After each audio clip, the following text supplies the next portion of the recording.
What do you mean? Ozzy Osbourne, didn't he re-record the bass and drum parts? Oh, no, but not his part. Well, no, not his No, part. no, That's no. true, yes. And that was all Sharon's bullshit. But that's Right. but I got news for you. If you heard the albums, you couldn't even tell the difference. It's the original, vocals and everything. It's not like Ozzy started redoing it. It just makes no sense at all whatsoever. So now here's the hot news. So Eddie Trunk recently interviewed Sammy Hagar. Okay, and after a half hour of a long, sloppy blowjob that he gave him. I love you, Sammy, and here's why. It was interesting. So now we all know Sammy's got an album to promote. He's got tickets to sell. And what do we know that Sammy likes to do, Dave, when he's out doing press? Likes to talk about Van Halen. That's right. Now, here's an example of why. He's towards the end of the interview. He's probably like a half hour into the interview, and he says to Eddie, "Come on, Eddie, what can I tell you?" He goes, what? He knows. It's unbelievable. He goes, He knows. "What can I enlighten this audience with?" And he goes, "Come on, aren't I a good partner?" And then, he's like setting Eddie up for the layup. And then, Eddie, brings up the whole thing. Oh, what about Michael Anthony and Van Halen, blah, blah, blah. And then, obviously Sammy called Michael his dearest friend, his bandmate, his soul brother, the whole thing. Then he said, and this was the most telling thing that has come out about the Van Halen reunion. Now, Sam is pretty much a straight shooter. He'll talk up his stuff, and that's all fine, and that's great. And he talked up his new album, and I'm excited for it. Believe me, it sounds great. But Sammy's story makes sense. Okay, so he says here, and this is direct quotes from Sam, "As usual, Mike's hearing about it through the news, just like the way he heard he was no longer in Van Halen. Mike's still sitting in the same position again. I'm sure they're putting something together." And then he said, "Mike, if this happens, you have my blessings to go do this. You are a founding member of that band, and for the fans, he needs to do it." So now Sammy, and we're going to get to the whole thing about his announcement about his album and his tour and this and that. We're going to get that right after this. It's interesting, Dave, if you look at the routing of Sammy's tour, it leaves the whole summer open. Yes, it does. Very curious. Yes, He's it touring does. part of, I think it's part of April into the very beginning of June. Right. If I remember Yes. correctly, right? It's, Yep. Yeah. Mm-hmm. Yeah, it's starting April 19th and it goes to June 7th. Okay. And it leaves the whole summer open, and then he goes on and he explains this here. He's talking about Mike here. He says, "Mike is the missing element right now, if you want my opinion. Without Mike, it just doesn't seem quite the same." He's referring to Van Halen, of course. "And when they're done, we'll go back out. If they do it. If it happens." Then he says, like he just heard this guy from Facebook's thing, he's referring to it. He says, "But it ain't going to happen if they think Mike is going to come out and do his bass solo with his Jack Daniels bass and say goodbye, and then stand on the side of the stage and watch Wolfie play his songs all night. I don't think the fans are going to go for that either." And that was a strong statement, I think very clear. He says, "I don't know what they are thinking. Maybe it's just a rumor. They don't tell me anything because I don't want to know. But you'd think they would at least tell Mike." Now, this gets even more interesting as the plot thickens here. He says he's totally cool with Mike doing the reunion with Van Halen. He totally understands. Then he says, "I'm not trying to hide anything, like I know something, but I don't know something. Mike and I had the conversation. I'm telling you, Mike don't know shit. Somebody's gonna have to make a call."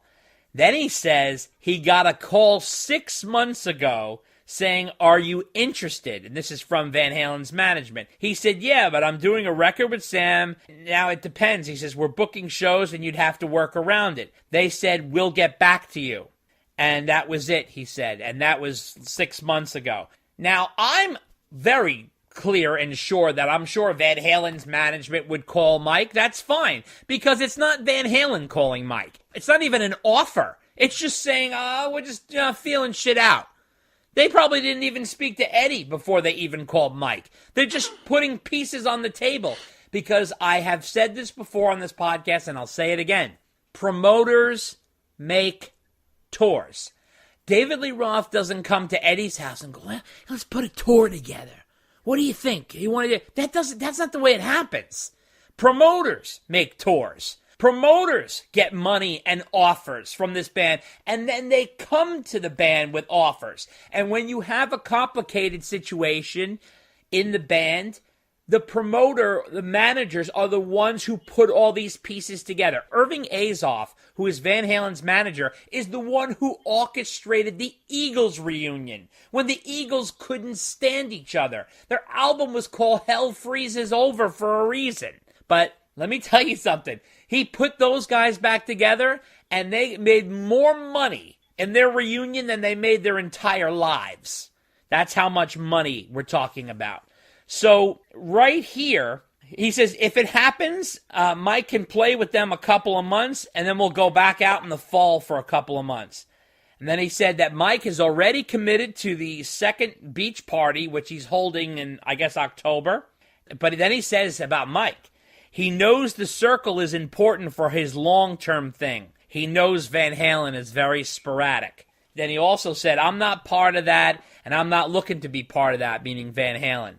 But then he goes on his rant again about the Sam and Dave tour idea. Sam and Dave with Mike and Al and Ed. He said, let's do it right. 2 songs by me, 2 songs by Roth. And then he says, if we never got on stage at the same time, I could care less about that, meaning him and Roth singing a song together. He says, I would do it for the fans, not for the money, and it would be for the goodness of the legacy of this band. Now, Dave, what do you make of this? Well, the most interesting part of all that is that Mike was contacted 6 months ago. Mm-hmm. But like you said, it could just be a promoter going, hey, look, we're trying to get the band together. You interested? Oh, you are? Yeah. Good. Okay, Yeah. we'll get back to you. Yeah. And so when Mike says I haven't spoken to the band in, since whenever. Right. He's not lying. No. And like you said, this could just be some promoters trying to get something going. Right. But something's a brewing. Yeah, something. Well, somebody's somebody's trying to cook something in the kitchen. Right, absolutely. But the thing is, they're always trying to cook something in the kitchen. And the reason is money. Oh yeah. Oh, you're preaching to the choir. Yeah. I get that, but it seems like, David, it's not on the back burner. It's not in the plate warmer at the bottom of the stove that everyone forgets about. Right. Like, to me, it just seems like someone is boiling the water for the pasta on the front burner. Right. And they're just waiting to put the spaghetti in. Right. Very true. But the question is where are the Van Halens in this? Because are they even remotely interested in doing this? Because it seems like the promoters are activated. It seems like Sammy's clearing his schedule. It seems like Mike is sitting on the bench waiting for a call. But the question is, and it sounds like David Lee Roth is ready, question is, where are these other guys? And the other question is, whatever happened to Wolfie's album and the tour he was supposed to do behind that, and what is the status of that shit? Because that has got to be a factor here, too. This is the stuff that's so goddamn crazy, and it's like, and here's the other part, Dave. I mean, summer tours are announced, like, every week. Now. Yes, they're all over the place. There's more and more stuff being announced all the time. Now, the thing is, you have to understand, you can't just play stadium. You got to book this stuff way in advance. The shows that are being announced for Jones Beach, for example, here in New York, those were booked months ago. Like probably 7 months ago. And they must have 15 shows on sale already. And they were probably booked 9-10 months ago. How is it that we're in February and these guys don't know whether they're coming to the plate or not? I mean, it's a little strange. The whole thing is but everything with Van Halen is so difficult. I mean, look, they got Motley Crue back together, and those guys did some reunion tour, and boy, did they cash out huge. And money doesn't even seem to be a motivator here. I don't know what the story is. But the bottom line is, it's like, I have never seen, like, everything with Van Halen. There's so much drama and so much rumors and spinning this and that, and no one's on social media, and no one does any interviews, and no one knows what's going on, and no one even physically sees these guys.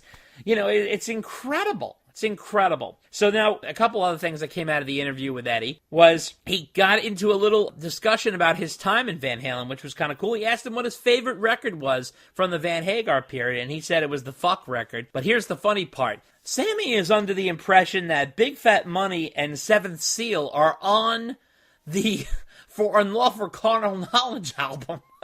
Well, Eddie Trunk had to correct him.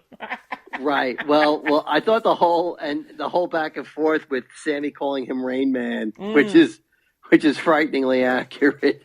But Dave, he made the album. But you know, it's not. Dave, it's not the first time that I've heard an artist get confused about their own catalog. Oh, because fans always know the artist's catalog better than the artists do. It's incredible. I mean, first of all, Sammy almost never gets a number right. Oh, please.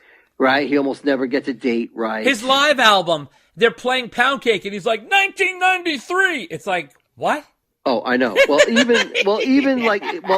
And he was talking about Vic and saying, like, you know, the year he got Vic. Yeah. Like, he was still, like, a few years off on that. He said, I got Vic in 1995. No, he and I'm did like, not. No, dude, you were in Van Halen in 1995. Exactly. You didn't get Vic until, like 97. Maybe 97. Well, I was going to say maybe the end of 96, but it's more likely 97 when he went on tour. Sure. Right? Now, I know I'm being picky in about a year or two. Right. And I'm not going to really fault Sam for, you know, it's close enough for government work. But yeah, I honestly, I didn't even blink when Sam was like, is it on this album or that album? I mean, you know, I just think it was funny that he got two of them wrong. So, I mean, here's the thing. It's not like he made 25 albums with Van Halen. He made 4.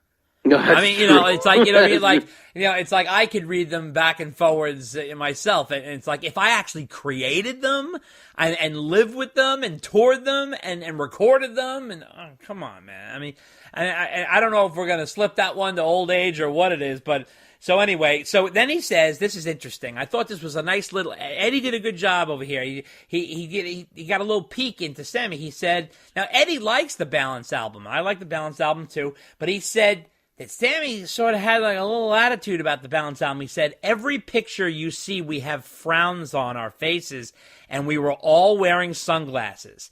It was a painful record to make, like pulling teeth. For me, when I hear it, all I can hear is the beginning of the end of the band. The shine was off of it for me. So I thought that was very telling. And then he said, musically, lyrically, performance-wise, we were all playing really good. But we weren't playing with the love and the camaraderie that they had before. And then he did add that he is going to be adding Seventh Seal to the Circle set for this tour, which I was excited about.